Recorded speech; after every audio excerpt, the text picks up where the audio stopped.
Picture a regular Tuesday morning in April 2026. Wall Street is quiet. Coffee cups, commuters, New York City waking up like any other day. But inside the cybersecurity teams of America's biggest banks, something was happening. A quiet alarm had started ringing, and not loud, but deeply unsettling. No money had been stolen. No accounts drained. Nobody had hacked anything. So why were some of the most powerful banks in the world suddenly panicking?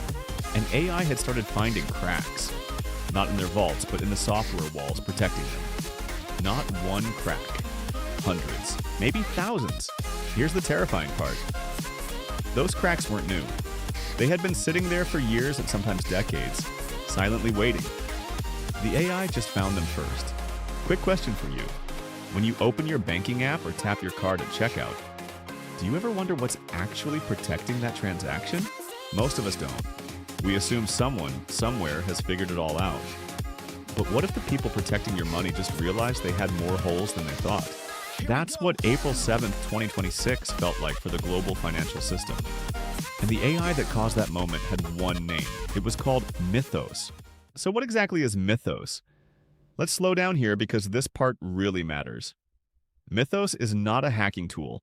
That's not what it was built for. Mythos, officially Claude Mythos Preview, is an AI model built by Anthropic, an AI company based in San Francisco.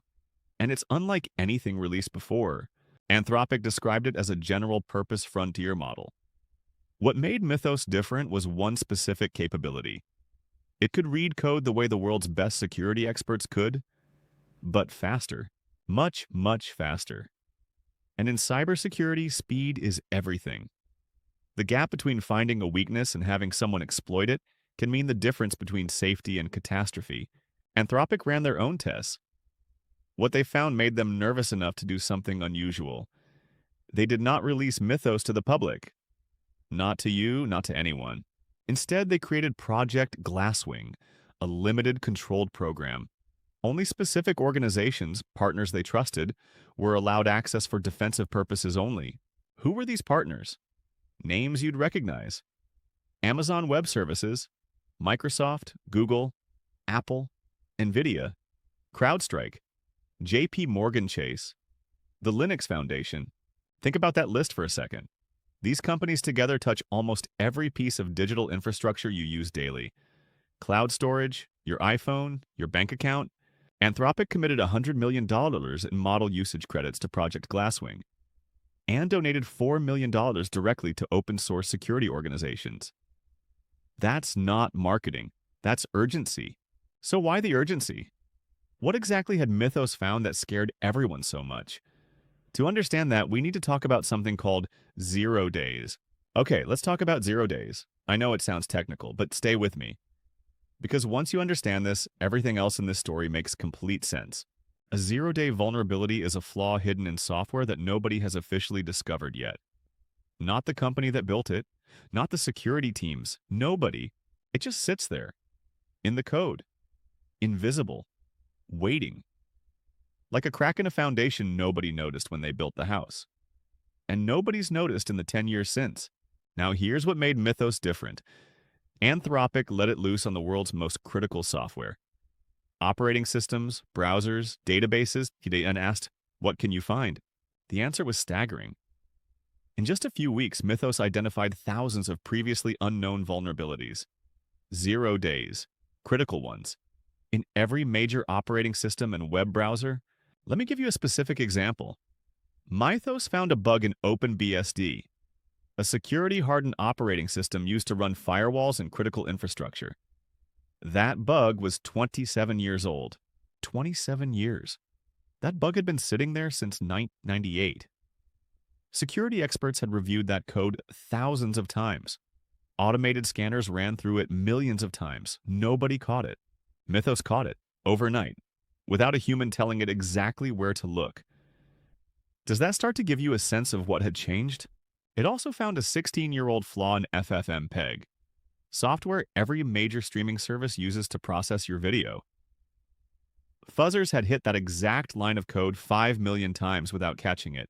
And in the Linux kernel, which runs most of the world's servers, Mythos didn't just find a bug. It chained several bugs together to take complete control of a machine. Here's the key insight. Mythos didn't create these vulnerabilities. They already existed.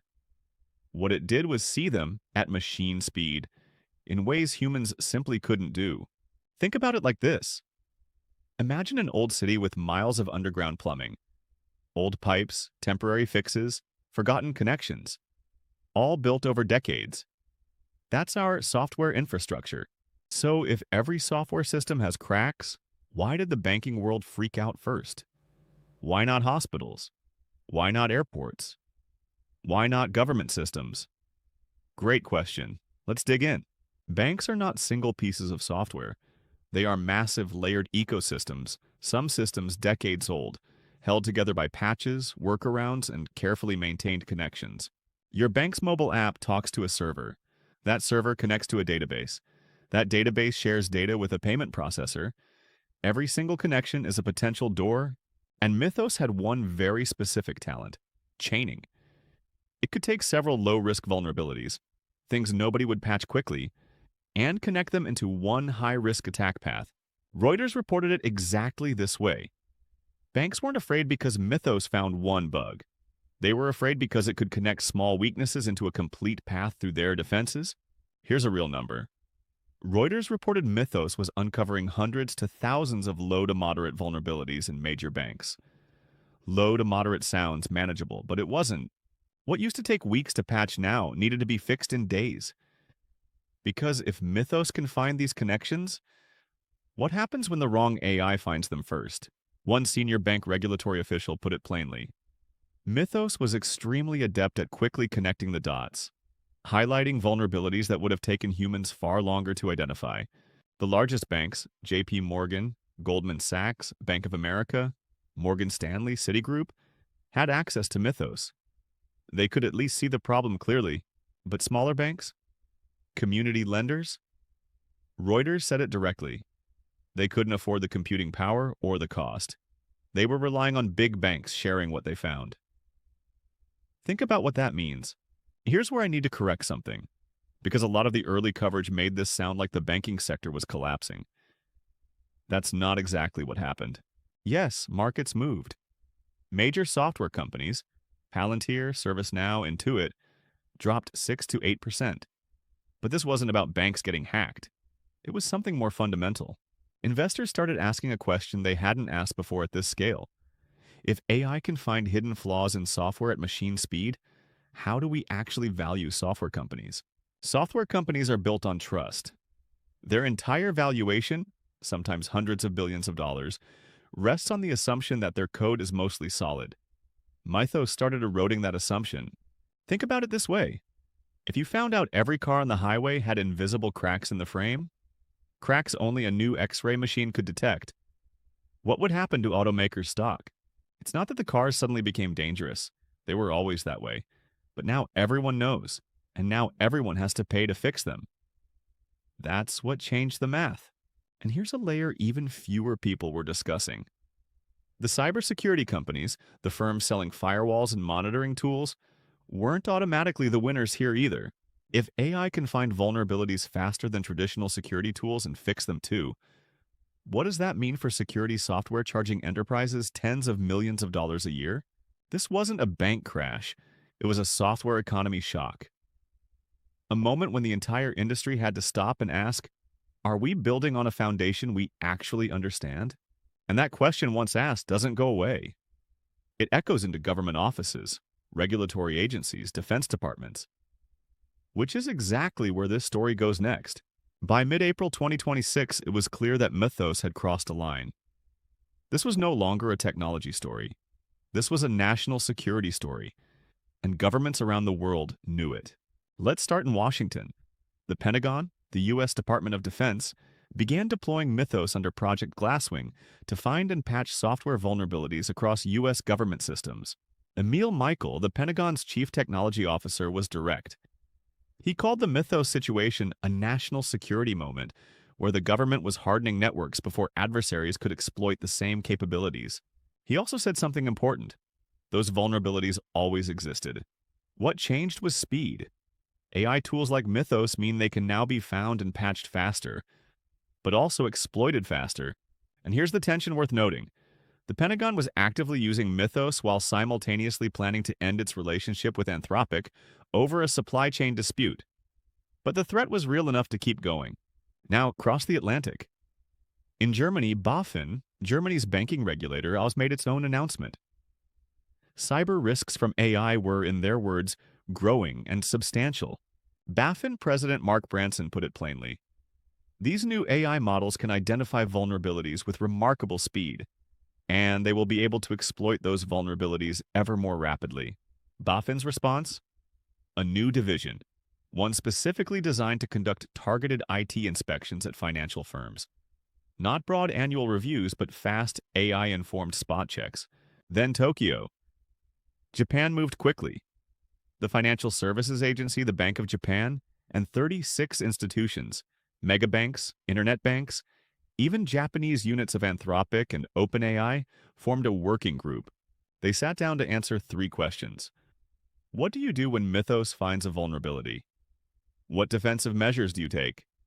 And what's your contingency when you can't fully contain the threat? The European Central Bank also weighed in. ECB board member Frank Elderson was blunt. Euro area banks didn't have access to Mythos, and that, he said, made the problem worse, not better. Elderson said it directly. Lack of access is not an excuse for inaction. On the contrary, it makes it even more critical that banks step up and act now. Australia, Spain, South Korea, all followed. Here's where the story gets really uncomfortable. Because everything we've talked about so far, the vulnerabilities, the banks, the governments, that's all the defensive side. Now let's talk about the offensive side, because the same capabilities that make Mythos valuable for defenders, the exact same capabilities make it extremely dangerous in the wrong hands. In May 2026, Google's Threat Intelligence Group published a report with a landmark finding. For the first time ever, they had identified a threat actor using a zero-day exploit developed with AI assistance. This wasn't a nation-state. It was a criminal group. They had used AI to find a 2-factor authentication bypass in a popular web tool, and were planning a mass exploitation event. Google says they caught it before it was deployed. But the significance is enormous. AI-assisted zero-day development by criminal actors. That threshold was crossed in real time, in front of all of us. The report also noted that threat actors linked to China and North Korea were showing significant interest in AI for vulnerability discovery.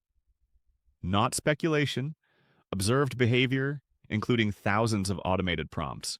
And Google identified malware, actual malware deployed in the wild, that was using AI models to autonomously navigate victim systems, read the environment, and generate its own attack commands. Think about that. Malware that doesn't just execute a script. Malware that reads the environment it's in, thinks about it, and decides what to do next. Like a tiny AI agent running inside your machine. So here's the equation.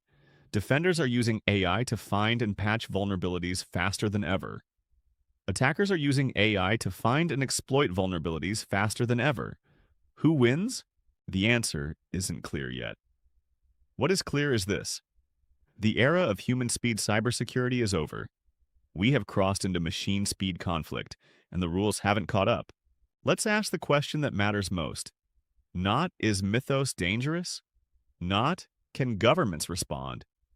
But when this technology decides who's safe, who actually gets protected first, we already have part of the answer. JP Morgan, Goldman Sachs, Bank of America, Morgan Stanley, Citigroup. These were the banks that got early access to Mythos. They could see the threats and patch them. What about the bank in your town, the regional credit union, the community hospital storing your medical records, the school district keeping your kids' data? Reuters said it directly. Smaller banks can't afford access. They're relying on big banks to share what they find. Think about that structure. The most powerful institutions get the most advanced defensive AI. Everyone else waits for a trickle of information. Australia's regulator ASIC put it in stark terms. The worry wasn't only state-sponsored hackers. The worry was someone in a garage somewhere, not a nation, just one person, who could now weaponize these capabilities. And here's the uncomfortable math. Mythos costs $25 per $1 million input tokens and $125 per million output tokens. At scale, that is simply not accessible to a small hospital or a local government. So the question isn't just whether we can defend our digital infrastructure. The real question is, are we building a two-tier security system where wealth determines who is safe from machine speed threats? This is the part of the story that doesn't get resolved in a press release. It doesn't get fixed by one working group. It's a question of design, of who we decide deserves to be safe. So where does this leave us? Let's bring it back to where we started, to that quiet Tuesday morning in April 2026 when the world's biggest banks woke up to something they hadn't expected. Mythos didn't create the cracks. They were always there. In the banks, in government systems, in the open source code running your apps, in the browsers you used this morning to check the news. What Mythos did was force us to see them. All of them. At once. At a speed that made ignoring them impossible. That's the most important and most disruptive thing it did. The real question isn't whether AI will change cybersecurity. It already has. The question is, can our banks, governments, and companies learn to defend at the same speed they're now being threatened? That's a wrap for today. The cracks were always there. The difference now is, something can see all of them at once, moving faster than any human ever could. Stay curious. Stay safe.